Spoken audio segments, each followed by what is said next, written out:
happy wife, happy life. Good morning, guys. So it's almost 5 o'clock and the twins are still sleeping.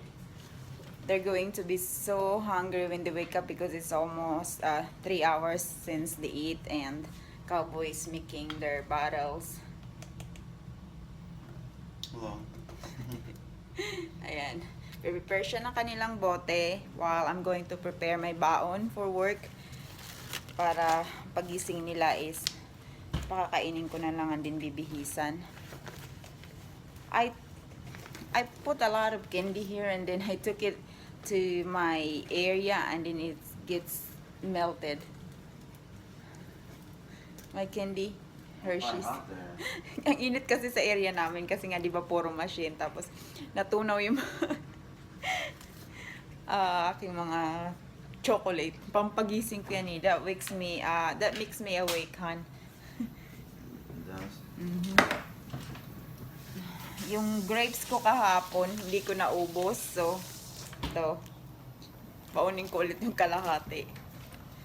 Ayan, it's Thursday na. I'm so excited for the weekend para hindi nagigising ng maaga and I have time to play with my babies all day. Excited na ako sa weekend ngayon, and I probably won't volunteer for overtime unless it's mandatory. Maybe when they're a little bit older, saka na ako mag-work ng overtime. But for now, I'm just wanna stay home during weekend. Hi everyone, good morning. This is Dawson and he is playing with mommy. Hi Dawson. Yes, we got extra time, guys, so we got time to play.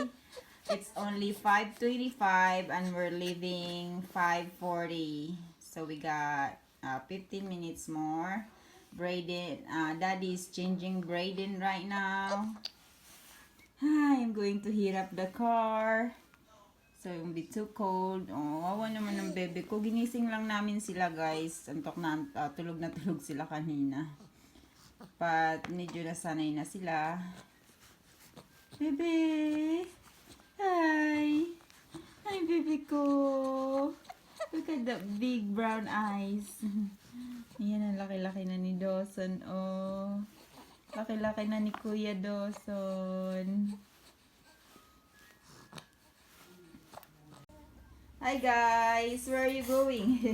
You're going to Tammy! Ayan na si Brayden. Hindi namin sila sinusutan ng matching clothes kasi nalilito pa ang kanilang babysitter. Oh, baby ko, mommy misses you. Yes. Yes, Brayden ko. Hi, Brayden ko. Tsura ni Brayden. Hi, oh, you smiled at me. I see the smile. Hi, I see the smile. Thank you. How about you, grumpy butt? Are you grumpy butt this morning? Nuh-uh. You also smiled at mommy. Hi, Brayden ko. Ah. Hi, Brayden ko. Are you happy baby today? Huh? No? So yan guys, we're ready na. It's 5:40. Ayan, ready na din yung dalawa. Medyo naambo, nakakainis na yung weather namin. They're gonna be sleeping. I hope they won't cry while on our way to the theater. Medyo tahimik sila. Naantok kasi. Tsura ni Dawson and Brady, no? Pati si Dawson, ayan, naantok na. Good afternoon, guys. Ayan, ka-out ko lang sa work. Antok na antok ako. Grabe. Kaya lang, di ba sa work ko, yung mga nagtatrabaho sa factory, kakaintindi sa sitwasyon ko. Kasi, nagvi-visual ako, nag-check ako ng mga parts. So, kailangan gising na gising. So, kahit ano ginagawa ko para lang magising ako. Kasi siguro mga 2 or 3 hours lang ang tulog ko. So, yun guys, andito na ako sa driveway namin. It's raining. Kasi ganito dito pag spring, palaging naulan kasi yung mga damo tutubo na, tsaka yung mga puno. Ngayon, I can't wait to get inside kasi the twins are awake. Nag-FaceTime ako kay Calvo habang nasa parking lot ako kanina. Yung dalawa. Hi, babies! Hello there! Oh, someone sleeping? Oh, Dawson is tired. Baby B is awake. Hi, baby B! Hi, mommy miss you. Mommy misses you. Hi, baby. Hi, little brother. Can I have a kiss? Huh? Can I have a kiss from my baby? Huh? Huh? Can I have a kiss? Hi, baby. You awake now? Huh? Are you awake now? Dawson. Do you miss mommy? How was your day? Ha? Chura. Si Dawson mukhang Pilipino. Si Brayden may halong Amerikano. Maputi. Si Dawson kasi medyo nag-aano na yung kulay niya katulad sa akin. Nagbabago. What did you say, hon? I said they look like homeless children. Why? Well, Dawson spit up a bunch today and got your clothes all dirty, didn't you? You have to Get put your clothes all later, dirty. hon. We have to put them on tummy time. I did a couple minutes on him. You did? You need to hold a cup out, say, money, please, money. So cute. Kawawa naman mga anak ko. My poor babies. Parang walang nanay. They look like they don't have a mother. You like going to Tammy's? You have fun? There's a bunch of kids there. Guys, nagpapadede ako kay Brayden. And natatawa na lang kami ni Cubs kasi pag umuwi sila dito sa bahay, ang dungis nila, ang dugyot. And then, we don't expect her naman na linisan nila yung yung dalawa. Pero natatawa na lang kami kasi ang dami nilang gatas sa bibig, yung tuyong gatas sa bibig, tapos yung damit nila ang dumi, parang mga tuyong gatas simula pa nung umaga siguro kasi pag hinalikan mo ang baho na. Kasi that's why I'm speaking Tagalog. Sabi niya, baka daw nanonood. Sabi ko, kaya nagtatagalog ako. Kaya, hindi ako dito, post sa Facebook kasi friend ko siya sa Facebook. Pero, hindi naman kami nagre-reklamo. Basta safe lang, kasi she is very trustworthy and marami lang talaga siyang inaalagaan kasi, She's doing a good job so far. yeah. The kids, seems like the twins love her.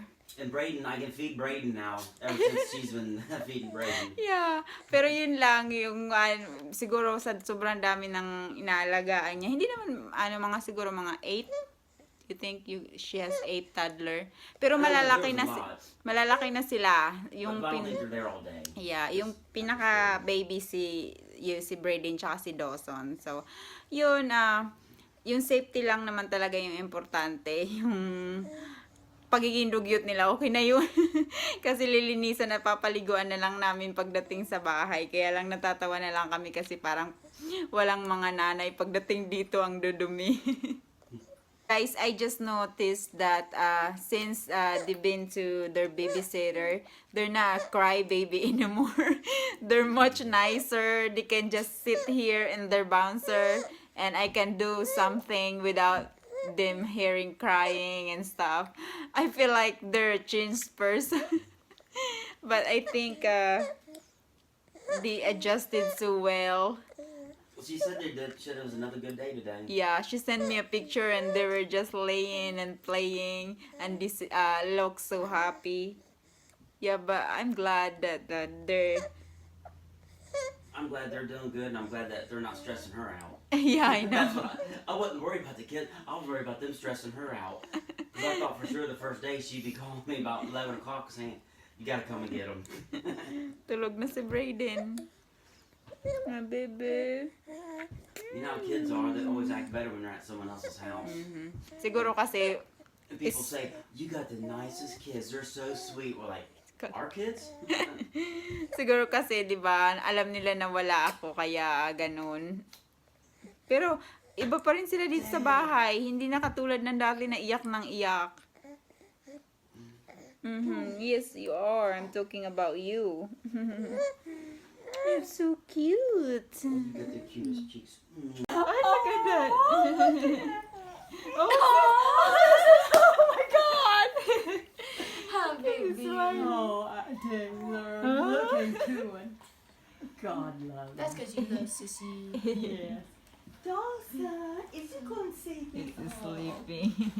Oh, It's tired. bless her heart.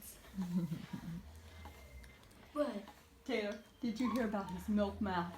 No. Daddy, you'll have to tell. I laughed my head. You up so I can go pee? Cowboy is making dinner. What are you making, hon? Just hamburgers, something easy. Hamburger. I kind of wish I just ordered pizza. And French fries right here. Yep, Kinumul-kumul na ni Cobbs. Did you wash your hand? I did. You didn't see me wash them? You was over there? You just used the bathroom. I didn't use the bathroom. Just kidding. I'm clean, I just had a shower. Uh-huh. As I'm clean, I just had a shower. Yeah, but you wipe your butt with your hand. I was sitting in the bathroom. I just got back from Kroger's. Kaya No, nailab ako lalo Stop eh. washing his hands. I did not use the bathroom. I washed my hands when I came home from the Kroger store. What, baby? Don't fuss, eh? He's crying now. Oh, honey, don't. Ayan guys, magliligo na ang mga bata and then matutulog. Naantok na si Brayden. Sabihin mo, Brayden, thank you everyone. Say thank you. Thank you everyone for always watching us. Bye-bye. Say bye-bye. Bye. Bye.